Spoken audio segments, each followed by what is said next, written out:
Folks, our greatest asset in life it's not our bank balance. Our greatest asset in life is our relationship balance. Go check out a person who has good relationships in life, what they can achieve with one phone call, others cannot achieve with $1 million. I repeat, a person with good relationships, what they can achieve with one phone call, others cannot achieve with $1 million. And many studies have been done which says people who have good relationships, they live happier and healthier lives. Our relationships, friends and relatives, they are our support group. Now, relationship, where are we talking about? Personally, professionally, and socially, our family. People who are emotionally strong.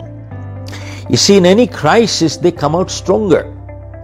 And people who are emotionally weak, they fight, they distort, and they fall apart.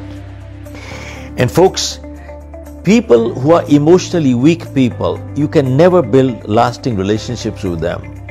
Why? Because, you see, they are moody people, they are whimsical people. They are all sugar and honey to you today, and they're all out to catch your throat tomorrow. They're imbalanced. And imbalanced people you cannot trust. And any relationship's foundation is trust. And trust is built on integrity. Now, personally, professionally, there are many people who join groups like the Chamber of Commerce, BNIs, Rotaries, the Lions, to network, and they think they're building relationships. And their definition of relationship is make connections with these people because someday they could be useful. Now, usefulness goes, friendship also goes. There is no relationship. They are only takers. They are parasites only to suck whatever they can get. They are only takers. And relationships are never built on taking. They are always built on giving. In Singapore, we have an office there. One evening as I was coming, somebody met me in the lobby and he asked, "You come for dinner?" I said, "Yes." And he said, "I hope you met some people who could be useful to you." I felt like giving him a little bit of peace of my mind. See, all he was talking was, I hope you met some people who could be useful. He was only looking for what he could get out of it. He does not understand that meeting a good person is good enough. And that is the sad part. They are parasites. How do you build relationship with such people? Relationships are built on adding value addition to the relationship or to the other person where you need to give something in life. Now, there are 4 kinds of friendships in life. One is called the friendship of convenience. I have my neighbor, our kids are same age, we enjoy the same food, we laugh together. Our kids go to the same school, we carpool together, and God forbid in the middle of the night if there's a crisis, it is convenient to be together. This is called friendship of convenience. Convenience goes, friendship also goes. The second kind of friendship is called the friendship of usefulness. Well, keep connections. He could be useful someday. He's a cop, he's a doctor, he's a lawyer, whatever it is. He's a politician, he's well connected, whatever, he could be useful. Now, usefulness goes, friendship also goes. And the third kind of friendship is when you have a common enemy. Common enemy goes, friendship also goes. But the fourth kind of friendship, which is built on, which is lasting friendship, and it is built on, guess what? Mutual respect. Mutual respect is the word, not tolerance. Now, folks, I and my wife live together because we respect each other. Not because we tolerate each other. If we live together because we can tolerate each other, it is only a matter of time before we fall apart.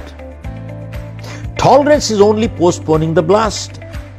You see, the day respect for each other goes, we can't live together. Same thing, employer and employee work long term together, not because they can tolerate each other, but because they respect each other. If they work together only because they can tolerate each other, it's a matter of time before they part. Now, keep in mind, those who think friendships are built to extract something out of it, someone, or they could be useful. That is not the purpose. If I have a friend who's been a friend of mine for 20 years, and God forbid, tonight if he needs help, who is he going to come for help to? Is he going to make new friends tonight? The most natural person is the friend of 20 years. Now, is it my duty to help? Answer is yes. If I help him, am I doing him a favor? No. And if I don't help him, am I behaving like a friend? Answer is no. Unless he does something illegal, immoral, then it is his problem. Then I'm not interested to help. And if I still help, I'm an accomplice to him. He becomes a drug dealer, and if I help him, I am an accomplice. Remember, a person who goes to steal inside, a person who holds the ladder for the thief is as much a thief. This is the time to part company, because my loyalties are to my values. This is the time to part. But important thing is, keep in mind, helping each other is a duty of a friend. It is never the purpose of friendship. If it's purpose finishes, friendship finishes. Helping each other always remains incidental to friendship. So keep in mind, folks, to build lasting friendships and lasting relationships, we must be willing to give and add value addition to another person's life, and that is what keeps a long-term relationship. They are strong bonds. Go build it. You will live a much healthier and happy life.